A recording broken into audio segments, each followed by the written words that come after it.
밤의 문을 열어 온몸으로 빛을 느끼게 하소서.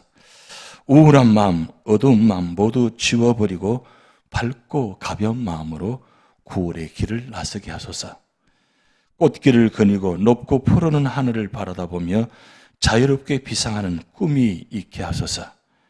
꿈을 말하고 꿈을 쓰고 꿈을 노래하고 꿈을 춤추게 하소서. 이 가을에 떠나지 말게 하시고 이 가을에 사랑이 더 깊어지게 하소서. 제가 참 감동되는 부분은 꿈을 말하고 꿈을 쓰고 꿈을 노래하고 꿈을 춤추게 하소서.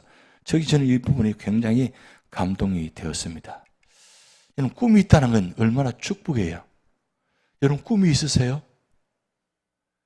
이 나이에 무슨 꿈이 있겠어요? 꿈이 있으세요? 어떤 꿈을 꾸세요? 창립 45주년이 곧 이제 3일 후 다가오는데 여러분, 어떤 꿈을 꾸셔야 되겠어요?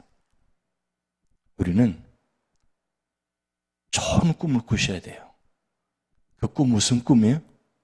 하나님의 비전을 바라보면서 하나님께서 우리 교회를 향한, 우리 교회를 향한, 우리 가정을 향한, 나를 향한 하나님 놀라운 계획을 바라보면서 꿈을 꾸셔야 돼요. 그래서 성경 이야기는 꿈의 이야기입니다. 꿈으로 시작해서 꿈으로 끝나요. 꿈의 역사 이야기를 통해서 하나님 역사를 만들어 가시잖아요. 내가 그 꿈을 어떻게 꾸느냐에 따라서 그 꿈이 결정적인 순간에 하나님 역사, 그 꿈을 통해서 역사를 만들어 가시잖아요. 결국 오늘 우리도 거룩한 꿈을 꾸면 하나님께서 그 거룩한 꿈을 통해서 하나님 놀라운 때에 놀라운 방법으로 응답하신다는 겁니다. 그래서 우리는 꿈은 바로 요한계시록 꿈입니다. 요한계시록 21장 4절 말씀 우리 같이 한번 읽어봅니다.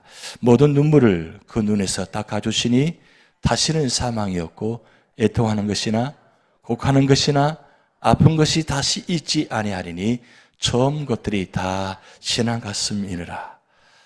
이게 우리 꿈이에요. 꿈입니다. 꿈. 이 꿈을 꾸고 지금 신앙생활하는 거예요. 꿈을 꾸면서 예배 드리고 있는 거예요. 이 꿈이 반드시 이루어질 줄 믿습니다. 꿈을 꾸면서 살아간 분들이 이곳에 가셨어요. 지금 이곳에 가셔서 하나님과 정말 기쁨으로 찬양하며 살고 계십니다. 우리도 가서 반드시 가셔야 돼요. 요한계시록은 이 꿈을 노래하며 꿈을 해석하는데 그 꿈을 과정 속에서 참 힘든 과정을 거쳐갑니다. 그런데 절대 꿈을 잊어버려서는 안 되고 잃어버려서는 안 되고 반드시 우리는 꿈을 꾸셔야 돼요. 왜냐하면 우리 꿈은 반드시 성취되기 때문입니다. 그래서 여러분 이 한 문장인데 한번 다음 장면 보시면 자, 이 장면을 보시면 뭐라고 시작하면 되겠어요? 저게 그림이 무슨 그림입니까? 눈입니다. 눈에 보이는 것이 전부가 아니다. 한번 큰 소리를 읽어봅니다. 시작. 이건 굉장히 깊은 의미가 있습니다. 그런데 이 깊은 의미를 부정적으로 해석하면 굉장히 다른 방향으로 해석이 되어지고 긍정적으로 해석하면 굉장히 비전적으로 꿈이 이루어지는 자리예요. 눈에 보이는 것이 전부가 아니다. 우리가 지금 보는 것이 사실은 전부가 아니에요. 우리가 왜 이런 해석을 잘 하지 못하느냐? 겉으로 보이는 것만 보기 때문입니다. 웬만하면 고개를 드시고 저를 한번 봐주시기 바랍니다. 말씀을 들을 때는 강대상에 있는 설교자를 바라보면서 말씀을 들으셔야 돼요. 그게 서로 간의 예의입니다. 어쩔 수 없이 내가 힘들어서 고개 들기도 힘들 정도로 되면 모르겠어 나는 아니면 웬만하면 고개를 드셔서 설교자를 한번 바라보시면서 들으시면 참 좋겠습니다. 그게 바로 눈에 보이는 겁니다. 눈에 보이는 것이 왜 중요하냐? 우리가 어떤 눈을 바라보느냐에 따라서 해석이 달라지기 때문입니다. 그런데 우리가 언제나 믿음의 눈을 가지고 바라보고 해석하면 거기에 축복이 있다는 거예요. 오늘 찬송 불렀잖아요. 열심히 박수 치시면서 이 눈에 아무 증거 아니 비어도 믿음만을 가지고서. 그 다음 가사가 어떻게 돼요?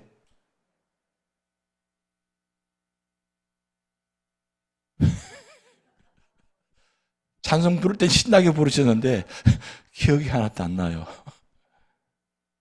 여러분, 결국 우리 눈앞에 아무것도 보이지 않아도 믿음이 있으면 보여주시는 거예요. 그래서 히브리서 11장 1절에 믿음을 정의해 놓았습니다. 믿음은 바라는 것들의 실상이요, 보이지 않는 것들의 증거라 그랬어요. 결국 믿음이 있으면 믿음의 눈이 보여진다는 거예요. 믿음이 있으면 믿음의 눈을 주십니다. 그러면 믿음의 눈을 갖게 있으면 세상 사람은 아무것도 보이지 않아도 우리는 봅니다. 뭘 보느냐? 하나님을 봅니다. 천국을 봅니다. 말씀을 봅니다. 그러면 그 말씀 속에 담겨진 의미가 무엇인지를 깨닫게 된다는 거죠. 성령께서 역사하셔서 우리를 말씀을 더 깨닫게 해주시는 거예요. 얼마나 중요한 거예요. 오늘 우리 권사님께서 기도하셨어요. 참 중요한 기도하셨어요.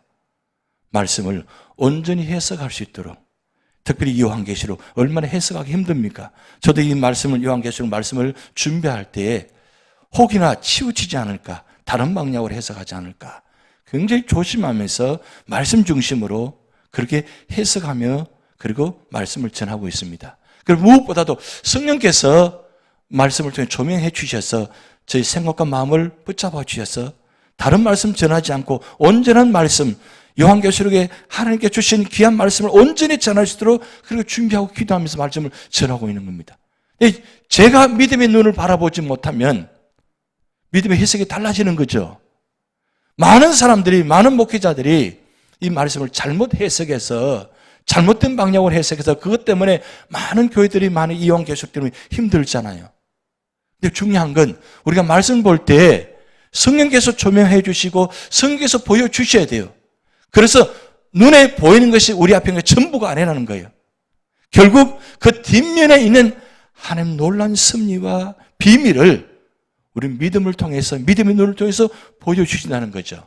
그래서 오늘 이 바로 12장부터 시작되는 말씀, 12장부터 14장까지 말씀은 7 대접의 재앙을 시작하기 직전에 언급하기 위해서 성도들이 받을 고난과 그 후에 있을 하나님의 공의 심판을 묘사하고 있습니다. 우리가 지난주에 11장을 통해서 말씀드렸잖아요. 하나님께서 그 두 정인을 세상 사람들이 죽였는데 결국 부활시키셔서 하나님께 올라가는 장면을 보여주시잖아요. 그 장면을 보여주고 난 후에 하나님께서 사도 요한에게 이 12장의 말씀을 보여주시는데 이 12장의 말씀이 굉장히 놀라운 장면이 나타납니다. 두 가지 장면을 말씀을 보여주는데 첫째 장면이 보면 1절 시작할 때 하늘에 큰 이적이 보이니 라고 시작됩니다. 큰 이적이 뭐냐? 그 이적이, 첫 번째 이적은 뭐냐면 한 여인이 등장합니다. 이 여인이 등장하는데 이렇게 시작됩니다. 해를 옷 입은 한 여자가 있는 그 발 아래에는 달이 있고 그 머리는 12변의 관을 썼더라. 해를 옷 입었다는 것은 해는 무슨 뜻일까? 떠있는, 하늘에 떠있는 그 해를 말합니다. 보통 해라고 말할 때는 하나님의 영광을 이야기합니다. 그러면 이 여인이 등장할 때 그냥 등장하는 것이 아니라 하나님의 영광을 입고 등장했다는 뜻이에요. 그러니까 보통의 모습이 아니는 거죠. 그런데 그 모습이 보면 달을 밟고 위에 서 있다는 거예요. 그리고 그 위에 12별의 관을 썼어요. 굉장히 놀라운 장면입니다. 그래서 이 요한계시록 12장은 참 해석하기 힘든 장면입니다. 근데 일반적으로 보통적으로 어떻게 해석하느냐면 이 해를 옷 입은 한 여자가 누구 있냐를 이야기하는 겁니다. 뭐 유대인이냐, 이스라엘이냐, 아니면 어떤 사람이냐. 세종적으로는 일반적으로 그 해석하기를 교회를 이야기합니다. 해를 옷 입은 한 여자가, 이건 교회를 이야기합니다. 교회 공동체. 그러니까 마지막 때 하나님은 요한계시록 시작할 때 7교회를 시작하셨잖아요. 결국 계속 중심이 뭐냐면 교회 중심으로 계속 말씀하고 있다는 뜻이에요. 그리고 마지막 때 하나님께서 이 놀라운 심판 재앙 가운데도 하나님은 이 교회를 통해서 말씀하게 하시는데 이 교회가 바로 어디 서 있느냐? 달 위에 서 있다고. 그리고 12별의 관을 썼더라. 그럼 12별은 뭐냐? 바로 구약의 12지파, 그리고 신약의 12사도. 그리고 한마디로 두 개를 합하면 24회. 그럼 완전한 사람들의 모임.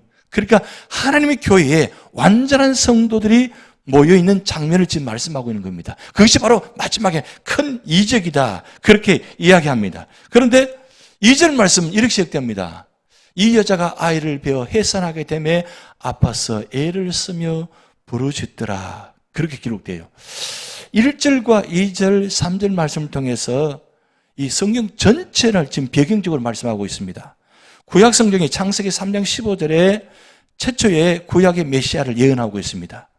그 예언된 말씀을 통해서 시작하면서 결국 구약의 역사 속에서 하나님 오심을, 메시아 사상을 준비하고 예언케 하시고, 그리고 신약에 들어와서 그리고 이 예언된 메시아가 태어납니다.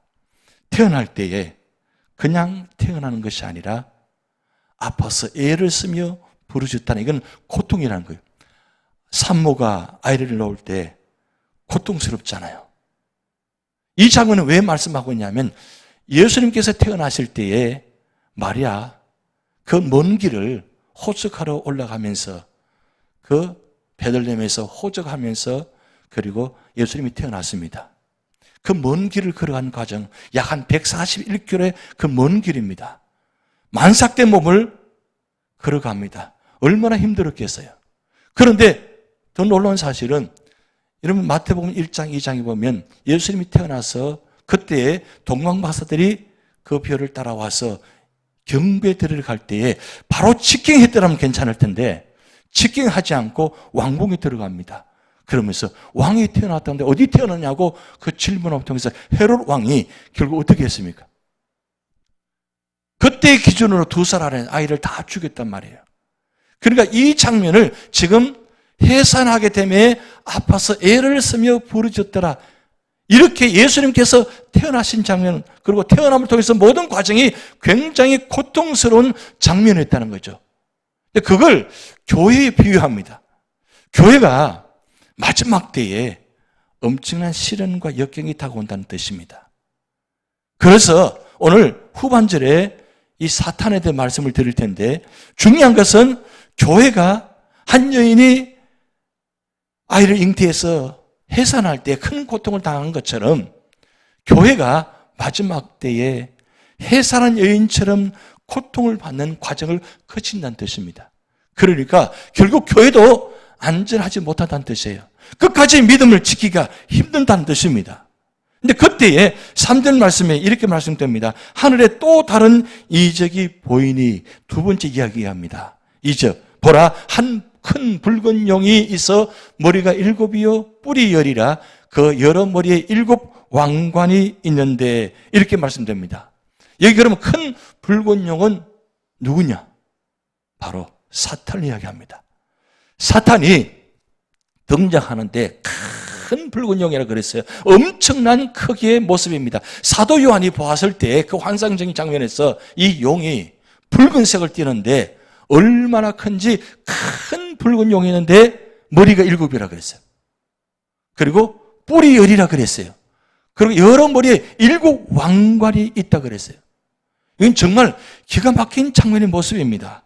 그러면 이 모습을 통해서 무슨 뜻이냐? 이 큰 붉은 용은 바로 교회 예수님을 대적하는 사탄을 이야기하는 것이고, 그리고 아주 크다는 뜻은 이 사탄이 어마어마한 능력을 갖고 있다는 거예요. 굉장히 강한 존재로 등장하는 뜻입니다. 그리고 불다는 것은 이긴 아주 잔인하고 폭력성과 그다음 파괴성을 상징합니다. 이 사탄이 등장할 때 큰 붉은 모습으로 등장하면서, 큰 권세 있는 모습으로 등장하면서, 이 큰 권세 있는 사탄이 마지막 때에 제일 먼저 교회를 무너지게 하는 그런 역사가 시작된다는 뜻입니다. 그러면서 7머리와 7멸관을 지칭하는데, 7이라는 것은 완전한 숫자예요. 하나님께만 숫자를 사용하는 7이라는 숫자가 지금 사탄 7머리가 있다는 거예요. 거기다 7 왕관이 있어요. 이건 멸관과는 다른 관입니다. 그러면 7머리라는 것은 대단한 능력이 있다는 뜻입니다. 그야말로 이 사탄의 모습이 완전한 모습으로 지금 출현했다는 뜻입니다. 그러면서 왕관을 썼다는 것은 대단한 권세로, 이건 하나님께서 세워진 면류관이 아니고 자기가 자기 머리에 왕관을 써서 등장했다는 뜻이에요. 그러니까 이 사탄의 모습이 어마어마합니다. 이 그림을 보여드리려고 하다가 교회에서 이거 보여드리기가 좀 뭐 해서 안 보여드리는 거예요. 오후에 이 그림을 봤는데 대단한 그림이에요. 이 말씀을 가지고 그린 그림인데 그 그림만 보아도 아주 대단히 흉측한 모습이고 대단한 놀라운 모습이에요. 근데 사도 요한이 이 장면을 목도하면서 지금 말씀을 기록해 놓았다는 뜻이에요. 그런데 왜 이렇게 등장하느냐? 오늘 5절 말씀이 이렇게 됩니다. 여자가 아들을 낳으니 5절 말씀입니다. 여자가 아들을 낳으니 이는 장차 철장으로 만국을 다스릴 남자라. 그 아이를 하나님 마음과 그 보호자 앞으로 올려가더라. 이 과정 속에서 마지막 결론인데 여러분 4절 말씀 보면 이렇게 기록됩니다. 그 꼬리가 하늘의 별 3분의 1을 끌어다가 땅에 던지더라. 용이 해사라는 여자 앞에서 그가 해산하면 그 아이를 삼키고자 하더니, 여기 놀라운 장면은 뭐냐면 이 사탄의 큰 붉은 용이 꼬리가 있는데 이 꼬리를 통해서 하늘의 별 3분의 1을 쓸어 담아 끌어담아 가지고 땅에 던진다 그랬어요. 그러면 이 하늘의 별이 뭐냐? 바로 천사라는 거예요. 이 한 가지 놀라운 사실은 그 많은 천사가 있는데 천사가 얼마나 많은지 여러분 아시잖아요. 그 많은 천사 중에 3분의 1이 마지막 때에 배신한다는 거예요. 지금 하늘의 별을 3분의 끌어다가 땅에 던졌다는 것은 하늘에 있는 3분의 1의 천사들이 배신해서, 그러니까 배신했다는 것은 그냥 배신한 것이 아니라 이 사탄이 천사들을 유혹해서 그들 배신하게 만들어가지고 땅에 내려왔다는 뜻이에요. 그러면 사탄의 권세도 대단한데 천사들이 배신해서 배반하고 그리고 땅에 떨어졌다면 이 땅에 어떻게 될 것 같아요? 이 3분의 1, 어마어마한 숫자입니다. 그런데 여기 말씀 보면 던지다라 하고 난 다음에 용이 해산하라는 여자 앞에서 그가 해산하면 그 아이를 삼키고자 하더니, 쉽게 말씀드리면 지금 해산하는 여인 앞에서 지금 그 아이가 나오는 순간 어떻게 해요? 이 붉은 용이 그 아이를 삼키려고 하는 거예요. 한마디로 말하면 죽이려고 한다는 뜻이에요. 여러분, 이 말씀 배경이 바로 십자가의 예수님의 죽음을 지금 이야기하는 겁니다. 예수님의 십자가의 죽음. 사탄과 마귀가 결국은 끝내 어떻게 해요? 가룟 유다를 통해서, 그리고 유대인들의 세계과 바리새인들을 통해서, 군중들을 통해서 결국 십자가에 못 박게 합니다. 결국 빌라도가 등장하고 헤롯 왕이 등장합니다. 그렇게 해서 결국은 예수님 십자가에 죽습니다. 그런데 다 죽은 줄 알았죠. 다 끝난 줄 알았죠. 사탄과 마귀가 승리할 줄 알았죠. 그런데 어떻게 해요? 5절 말씀에 여자가 아들을 낳았다 그랬어요. 그러면서 이는 장차 철장으로 만국을 다스린 남자라. 이 자가 누구냐? 바로 예수 그리스도입니다. 예수 그리스도가 태어나셨다는 거예요. 태어나실 뿐만 아니라 죽으셨다가 다시 부활하셨다는 거예요. 그래서 그 아이를 하나님 마음과 그 보호자 앞으로 올려가더라. 이게 무슨 말씀이냐? 예수님께서 40을 위해 성천하셨더라. 그 말씀입니다. 성천하셨더라. 결국 예수님께서 승리하셨습니다. 그런데 보세요. 사탄의 권세가 어마어마하잖아요. 마지막 때는 이 요한계시록 보면 사탄의 권세가 어마어마합니다. 상상을 초월합니다. 평소 때보다 더 강한 존재로 등장합니다. 거기다가 하늘에 있는 천사들이 배신해서 3분의 2 땅에 내려와서 교회를, 믿는 성도들을 무너지게 하려고 하잖아요. 그런데 교회가 완전히 무너질 것 같은데 결국은 교회가 무너지지 않았다는 거예요. 그래서 오늘 6절 말씀에 이렇게 기록됩니다. 그 여자가 광야로 도망하며 거기서 1260일 동안 그를 양육하기 위하여 하나님께서 예비한 곳이 있더라. 여자가 광야로 도망했다는 것은 피신했다는 뜻이에요. 결국은 이 아이를 보관하기 위해서, 보존하기 위해서 피신했다는 뜻이에요. 결국은 이 아이를 어떻게 보관해요? 1260일 동안, 결국 3년 반입니다. 3년 반 동안 그를 양육했다, 이 말씀.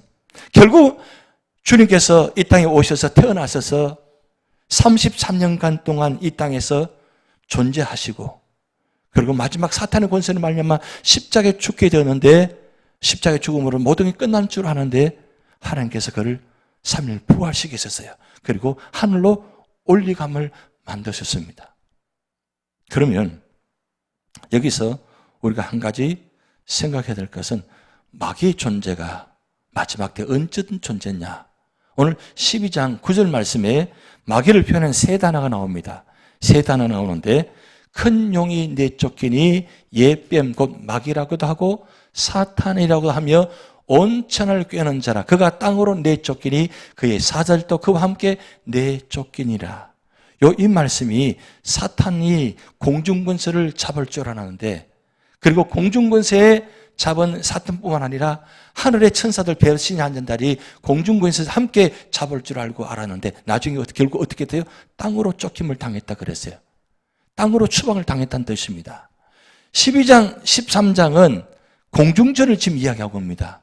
11장까지는 지상전을 이야기하고 12장, 13장부터는 이제 공중전을 이야기하는 겁니다. 그런데 공중전에 사탄과 마귀가 승리할 줄 알았는데, 하나님께서 공중전에서 어떻게 하셨어요? 그를 모두 악한 자, 사탄과 마귀를 다 지상으로 쫓김을 당하겠다. 내쫓김을 당했다. 이렇게 말씀 기록되어 있어요. 오늘 제가 나눠드린 그 유인물에 보시면 이 사탄과 마귀에 표현한 세 단어를 구체적으로 예뱀, 마귀, 사탄을 설명을 자세히 드렸습니다. 근데 이런 말씀 읽어보시면 이 예뱀, 그리고 사탄, 마귀 얼마나 능력인 지 모릅니다. 대단한 권세인 자입니다. 왜? 천사가 타락한 자들이기 때문입니다. 사탄은 일반적으로 루시퍼라고 합니다. 루시퍼는 천사가 하늘부터 배신하고 하나님과 같이 대결을 하려 하다가 결국은 하나님부터 추방당해서 이 땅에 내려온 존재가 바로 사탄이라는 거예요. 근데 이 사탄인 존재가 그때 당시에 루시퍼라는 자가 천사들 중에서 가장 강력한 대단한 권세에 힘 있는 천사였다는 거예요.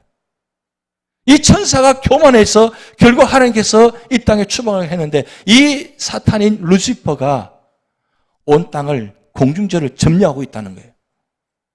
그런데 중요한 건 이게 영원토록 되어진 것이 아니라 잠깐 동안 기한이 주어졌다는 거예요. 왜냐하면 하나님은 천사들을 주관하시는 분이니까. 사탄과 마귀가 아무리 권세에 있다 할지라도 하나님께서 정한 시간을 정해놓았다는 거예요. 그런데 오늘 마지막 때에 이 사탄과 마귀가 공중에서 추방당해서 이 지상에 내려와서 제일 먼저 뭘 괴롭히느냐? 첫 번째 바로 예수 그리스도를 괴롭힙니다. 공격 대상이, 마귀의 공격 대상이 예수 그리스도입니다. 예수 그리스도를 믿는 자들입니다. 그러니까 예수 그리스도가 존재하는 교회입니다. 그리고 교회 안에 있는 단위는 성도들이에요. 그러니까 가장 1차적으로 먼저 공격하는 것이 예수 그리스도, 그 다음에 교회 성도라는 거예요. 그런데 오늘 우리는 어떻습니까? 사도 바울이 에베소 6장에 하나님의 전신갑주를 입으라 그랬어요. 왜 사도 바울이 하나님 전신갑주를 입으라고 말씀하셨을까요? 사탄이 언제든지 불화살을 쏘아가지고 우리를 죽이려고 하거든요. 그런데 우리 그리스도인들은 세상에 나가면서 하나님 전신갑주를 입고 나가는 게 아니라 옷 벗고 나간다는 거예요. 그럼 옷 벗고 나가면 어떻게 돼요? 무방비 상태예요. 조금만 건드려 넘어가요. 아니, 불화살을 쏠 필요도 없어요. 왜? 옷 벗고 있으니까. 얼마나 공격하기 좋아요. 무방비 상태예요. 하나님 전신갑주를 입고 말씀을 모자하고 구원의 투구를 쓰고 복음의 신발을 쓰고 믿음의 허리를 띠면서, 그리고 양손에 말씀과 검을 가지고 세상에 나가도 굉장히 싸우기 힘든데, 믿음의 성도들이 마지막 때에 그렇게 하지 않고 무방비 상태로 세상에 나가서 싸우려고 하니까 이길 수 있습니까? 다 팍팍팍 쓰러지고 넘어지는 거예요. 오늘 주님 오시기 직전뿐만 아니라 오늘 우리도 마찬가지죠. 세상 속에서 우리가 살아가면서 왜 자꾸 쓰러지고 넘어지고 그렇게 되어지는 겁니까? 무정하지 않는다는 거예요. 여러분, 마지막 때는 지금은 가만두지만 마지막 때는 엄청난 공격을 합니다. 사탄과 마귀가. 거기다가 사탄과 마귀가 사람들을 이용해서 그리고 공격하기 시작합니다. 그래서 여러분 꼭 기도하시기 바랍니다. 내가 마지막 때 사탄의 도구가 되지 않게 하옵소서. 내 말하는 것이, 내가 행동하는 것이, 내 마음 뽑는 것이 사탄과 같이 그런 생각하지 않도록. 여러분, 옛뱀, 사탄, 마귀 속성을 자세하게 오늘 말씀을 여러분 유인물이 들어있습니다. 읽어보시면 옛뱀, 사탄, 마귀가 어떤 존재인지를 여러분 아실 거예요. 이와 같이 악한 존재예요. 무서운 존재예요. 이런 존재들이 뭐요? 가장 가까이 있는 사람을 통해서 공격한다는 거예요. 그런데 공격하려면 죽이면 괜찮은데 죽이지 않고 어떻게 해요? 사로잡아가지고 사탄의 도구로 만들어버린다는 거예요. 사탄의 도구로 만들어서 그 사탄의 도구가 어디를 침공하느냐? 바로 교회 안에 들어오는 거예요. 여러분, 이 사탄의 도구들이 바로 이단들이에요. 이단들이 지금 마지막 때에 여러분 사탄의 도구들이 무장시켜서 교회 안에 들어와서 잠복합니다. 잠복해서 처음에는 굉장히 잘 믿는 것 같고 정말 신앙 좋은 것 같고 세상에 저런 사람이 없어. 야, 세상에 저런 분 만난 적이 없어. 할렐루야. 하나님께서 우리 교회에 참 좋은 분 보내주셨어요. 이렇게 마지막 때에 이런 모습들이 많이 연출된다는 거예요. 지금 많은 교인들이 지금 이 사탄의 도구들 때문에 많은 교회들은 무너지고 있어요. 유재제도 지금 많은 교회들이 이런 이단들 때문에 얼마나 공격을 당한 줄 몰라요. 요즘은 아예 드러내놓고 나 이단이에요. 나는 어느 소속이라고 이야기하잖아요. 전에는 나와서 데모도 하지 않았어요. 그런데 세상에 가장 데모 많이 하는 사람들이 이단들이에요. 방송국 앞에 가서, 교회 앞에 가서 아예 대놓고 데모하잖아요. 대단합니다. 대단해요. 지금 마지막 징조를 지금 보여주고 있습니다. 그냥 멀리 있는 게 아니라 가까운 곳에 있을 수 있다는 거예요. 그렇기 때문에 정신 차리셔야 돼요. 깨어서 기도해야 돼요. 그리고 할 수만 있으면 믿음의 자리에 계셔, 말씀의 자리에 계셔야 돼요. 그리고 말 한마디, 그리고 행동하는 것 조심하셔야 돼요. 왜냐하면 사탄은 언제나 가만히 있다가 말 한마디, 우리의 성격이 드러나는 순간에 그 성격을 이용해서 공격하기 시작하거든요. 그러면 우리는 감당하기 힘들어요. 교회가 많은 사람이 인해서 무너지는 게 아닙니다. 한두 사람으로 인해서 무너지기 시작합니다. 그게 무서운 존재거든요. 왜? 사탄과 마귀가 뒤에 있기 때문입니다. 그런데 내가 사탄과 마귀인 줄을 몰라요. 사탄과 마귀를 통해서 스님 만들어 몰라요. 그래서 우리가 기도를 많이 해야 됩니다. 기도를 많이 하셔야 돼요. 기도하면 깨닫게 해주십니다. 무엇인지 분별하게 하십니다. 왜 사도 바울이 데살로니가전서 16장 5장 17절에 쉬지 말고 기도하라. 왜 쉬지 말고 기도하라고 했습니까? 쉬지 않고 기도하면 쉬는 순간에 사탄이 우리 생각을, 우리 마음을 사로잡거든요. 우리는 끊임없이 쉬지 않고 기도하셔야 됩니다. 기도하면 마지막 때에 반드시 승리하게 하십니다. 지금 사탄과 마귀가 공중권세를 잡아서 이렇게 무너지려고 하지만 하나님께서 보세요. 그 예수 그리스도를 보존을 하잖아요. 그리고 성천하게 하시잖아요. 그리고 마지막에 오실 때 청짤 권세를 갖고 계신 그 예수님께서 나팔을 불고 당당하게 오시잖아요. 그게 바로 요한계시록의 말씀입니다. 결국 우리의 꿈은 바로 예수님이십니다. 그 예수님의 꿈을 꾸고 예수님과 함께 가셔야 돼요. 며칠 전에 꿈 이야기를 들었습니다. 너무 힘들어서 너무 꿈에 집중하다 보니까 그 생각하다 보니까 꿈이까지 나타난 거예요. 꿈이까지 나타나가지고 결국 꿈 가운데 목사님께 전화해야지 하고 하다가 깼다는 거예요. 꿈 가운데도 목사님께 전화해야지 그것만 해도 다행이에요. 하도 힘드니까